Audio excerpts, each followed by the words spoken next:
حضرت عبداللہ ابن عمر رضی اللہ تعالی عنہ اپنے شاگردوں کے ساتھ مدینہ منورہ کے اطراف میں نکل پڑے۔ دوپہر کا وقت ہو گیا، کھانے کا وقت ہو گیا، دسترخوان بچھائی گئی، کھانا لگ گیا، بیٹھ گئے، کھانا کھانے لگے۔ ایک چرواہا گزر رہا ہے، اس کو بھی بلایا، کھانے پر بٹھایا، کھا لیجئے ہمارے ساتھ۔ اس نے کہا میرا روزہ ہے، میں نہیں کھا سکتا۔ عبداللہ ابن عمر رضی اللہ عنہ بڑے حیران ہو گئے۔ ایک چرواہا پھر بکریاں چراتے ہوئے پھر اس گرمی کے موسم میں وہ کیسے روزہ رکھ رہا ہے؟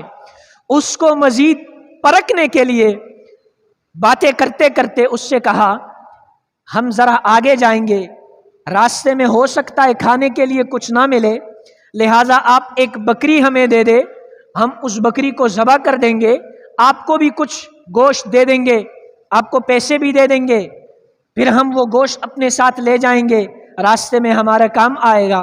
اس چرواہے نے کہا میں اس بکریوں کا مالک نہیں ہوں، میں تو صرف ایک غلام ہوں، ایک چرواہا ہوں جو ان بکریوں کی خدمت میں ہوں، یہ چرا رہا ہوں۔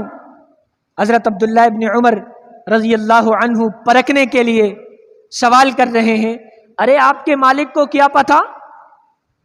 اور یہ تو معمول کی بات ہے کہ ریوڑوں میں سے شیر اور چیتے وہ بکریوں کو کھا جاتے ہیں۔ جب گھر پہنچو مالک پوچھے کہہ دینا کہ بکری شیر نے کھا لی ہے۔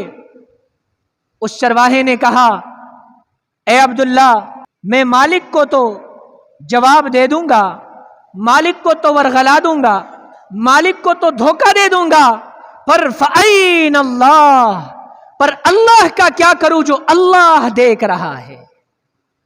حضرت عبداللہ ابن عمر رضی اللہ عنہ کی آنکھوں سے آنسو آئے، اور پھر زندگی بھر جب یہ واقعہ انہیں یاد آتا تو فرماتے تھے فَأَيْنَ اللَّهُ، پر اللہ کہاں ہے؟